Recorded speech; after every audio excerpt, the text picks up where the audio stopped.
പ്രയാഗ്രാജ് മഹാകുംഭമേളയ്ക്കിടെ ഉണ്ടായ അപകടത്തിന്റെ പശ്ചാത്തലത്തിൽ നിയന്ത്രണങ്ങൾ കടുപ്പിക്കുകയാണ് ഉത്തർപ്രദേശ് സർക്കാർ. മേളയിലേക്കുള്ള VVIP പാസുകൾ റദ്ദാക്കി. ക്രമീകരണങ്ങൾ പരിശോധിക്കാൻ ഉന്നത ഉദ്യോഗസ്ഥ സംഘം ഇന്ന് പ്രദേശം സന്ദർശിക്കും.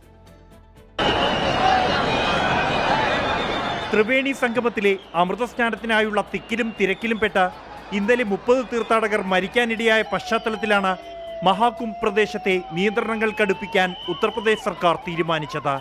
ഇന്നലെ രാത്രി മുഖ്യമന്ത്രി യോഗി ആദിത്യനാഥ് ഓൺലൈനായി വിളിച്ച യോഗത്തിൽ VVIP പാസുകൾ റദ്ദാക്കാൻ തീരുമാനിച്ചു. മേള പ്രദേശത്ത് വാഹനങ്ങൾ കർശനമായി നിരോധിച്ചു.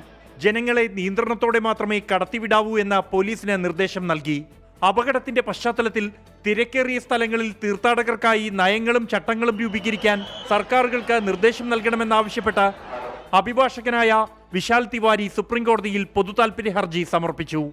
അപകടത്തെക്കുറിച്ച് തൽസ്ഥിതി റിപ്പോർട്ട് സമർപ്പിക്കണമെന്നും വീഴ്ച വരുത്തിയ ഉദ്യോഗസ്ഥർക്കെതിരെ നടപടിയെടുക്കാൻ നിർദ്ദേശം നൽകണമെന്നും ഹർജിയിൽ ആവശ്യപ്പെടുന്നു. അതേസമയം നിലവിലെ ക്രമീകരണങ്ങൾ പര്യാപ്തമാണോ എന്ന് പരിശോധിക്കാൻ ചീഫ് സെക്രട്ടറി മനോജ് കുമാർ സിംഗിന്റെ നേതൃത്വത്തിലുള്ള ഉന്നതതല സംഘം ഇന്ന് മഹാകുംഭ് പ്രദേശം സന്ദർശിക്കും. 24 ഡൽഹി.